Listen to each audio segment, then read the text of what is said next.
Today magluluto tayo ng pork sisig. Wala tayong pork mascara. So, ang bibili natin ay liempo. Pwedeng-pwede na yan kasi may laman konti, mataba, may balat. Goods na yan. So, tara, mag-grocery tayo. Bili tayo ng bell pepper, ng green onions, ng pulang sibuyas, tapos yung pamalit natin sa siling haba, bago luya na rin. Tapos huwag natin kalimutan, liempo, tsaka main ingredient. Ito naman, hindi naman to ingredients sa liempo natin. Pero kailangan din natin yan para mas masaya magluto. Alam niyo yan mga tito, every time may handaan or gatherings hindi pwedeng mawala yan.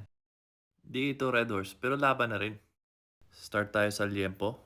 Hiwain natin ng mga 4 na piraso para kasyang-kasya sa ating lutuan. Lagay na natin sa kaldero kasama na ibang mga pampalasa natin habang pinapakuluan. Ayan, luya, paminta, asin. Lagyan naman natin ng tubig from Babuyan River. Tapos pakulo natin to bago i-ready na natin yung mga ingredients natin.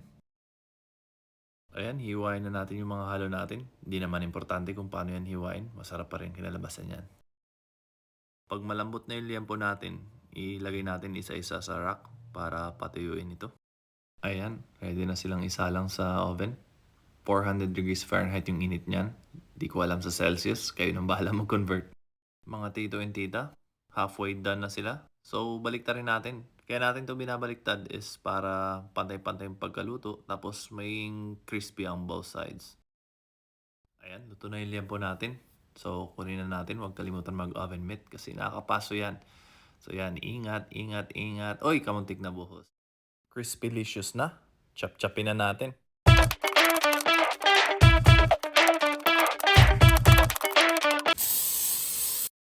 Lagyan na natin yung luya. Palabasin natin yung mga aromatics yan. Halu-haluin lang natin. Ilagay na natin yung secret ingredient na Reno liver spread.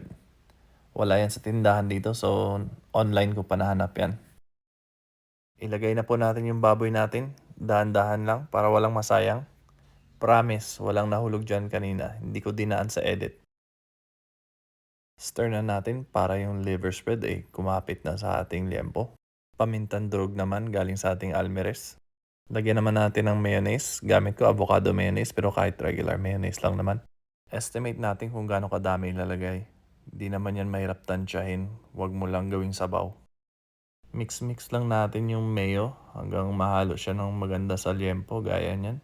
Una natin ilagay yung siling haba substitute at saka yung bell pepper na hiniwa-hiwa natin. Next na natin ilagay yung sibuyas. Ayan, medyo madami. Tapos halo-haloin natin hanggang maghiwalay-hiwalay.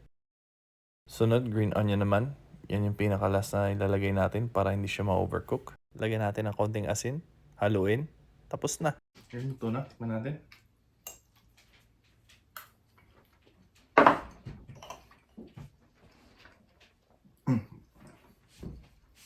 Manghang.